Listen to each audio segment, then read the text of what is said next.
My main thing of the last 15 years is piecing together a basic theory of justice, in which basic income plays a role. It's not all there is to it. It's a basic theory of distributive justice or social justice. And so my first major book on this was in 2013, Independence, Propertylessness, and Basic Income, A Theory of Freedom is the Power to Say No. I wanted to call it The Power to Say No. I let the publisher, I was a younger author at the time, I let the publisher getting away with bullying me into accepting getting these, what they thought would really be valuable to get these keywords into the main title rather than a catchy title. I should have stood up to them more. And that outlines a theory of freedom that argues that we need to look not just at somebody being more free or less free, but also what is it that confers the status of being a free person? We talk about this. This is a free person. That is not an unfree person. And we often treat it as an easy question. Well, if you're not in slavery, then you're free.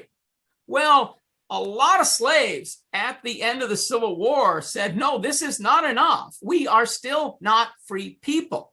A lot of women have been saying that for various reasons. So I try to come up with a theory of what it really takes to become a fully free person. And I argue that a lot of the poor and disadvantaged and low-income workers of the world today are still not free. They have a choice of masters, but they have no choice but to work for one of this group of property owners that we've designated to give them orders. And they're born as if they're born in debt.